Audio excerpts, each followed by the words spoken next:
Hi everyone, and welcome back to my continuing look of my GoGo Master Grade High New Evolve version Gundam. I've already talked about this in my previous part as a general outlook, and what I'm going to do in this part is actually move it around, show you guys a little bit of articulation, show you the actual individual parts, and just talk about a bit more detail in and some up close shots really. And I thought I'd kick things off first by a size comparison, which I'm sure you all would like to see. Now, the High New is a big Gundam to start with, and really in this size, 1:100, it is bigger than your standard Gundam. Now, the best comparison I've found actually is, I'm sure you've seen this if you've been following my videos, the Master Grade Sinanju I have found, which is also a larger Gundam, 20 something meters, 20 odd, 22, 23 meters, so it's bigger than your standard 18.5 meter Gundam. But this one is basically exactly the same height. So the Sinanju and this GoGo Master Grade High New, they are basically exactly the same size, so that gives you an idea. And whilst I've got it out, I'm going to also show you this, which is my Master Grade XS Gundam. So you can see there, because I've actually got them, they both quite conveniently have stands that hold them at the same height. So you can see there, foot height exactly the same, and head height not that far apart as you'd think actually. It's really only the XS's massive extra parts and propellant tanks and the width that give it the size advantage, but in actual fact the height, it's not far off, and you all know how big this is, so that just goes to show that this this GoGo High New is really a pretty decent size, so definitely wins out on the presence. So okay, let's just get these out of the way and we'll move on to the next part.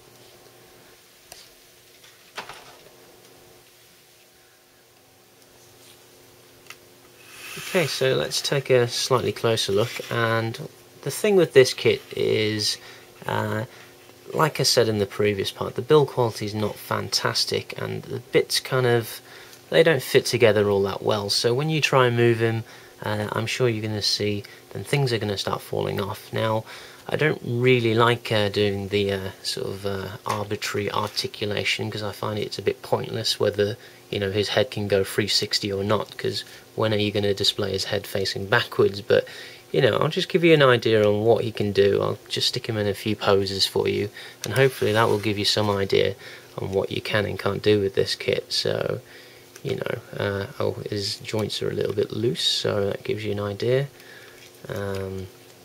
This kit does have a full inner frame, by the way, so that just goes to show about the joints. So you can fix all this, by the way, but like I say, if you're a beginner at all this, then perhaps you may not want to pick this up. But there's a lot you can do with this. There's a full inner frame.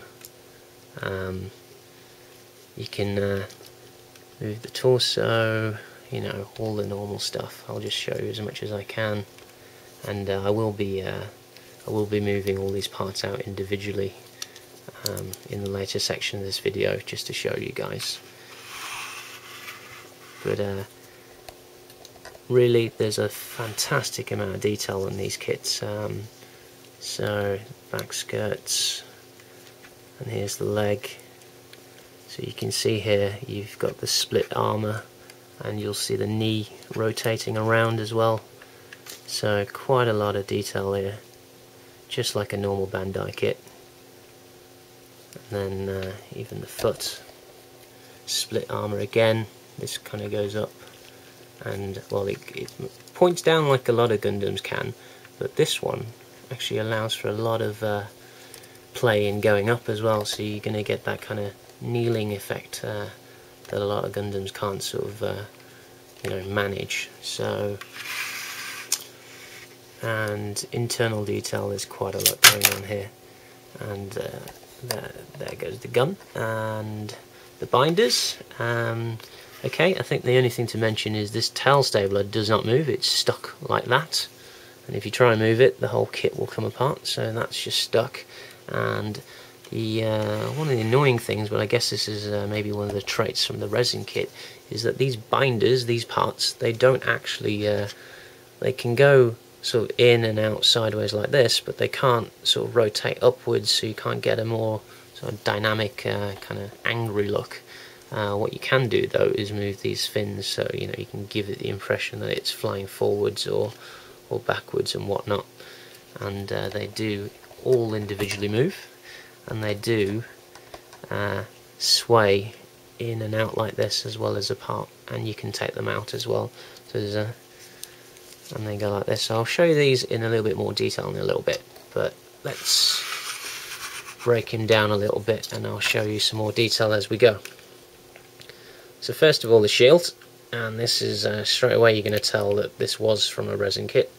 So it's much longer and sleeker than normal, and there's all kinds of details with this kit with the layering effect. So this is like a tabbed part that sticks on, and that's like one layer, and then this white part is like another layer. Then there's, you know, this is where the resin kit comes in. You don't normally get this much detail on the big bulk part, but you can imagine that this was once used to be a resin part, one big part, and they've kind of just molded it in plastic.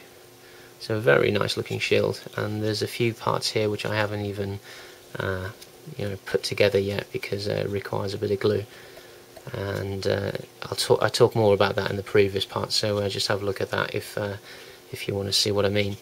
So that's the shield, nothing to it really. There's a ball joint here and it kind of moves around. Other than that, there's nothing to it, but that gives you an idea of the split armor effect that you get.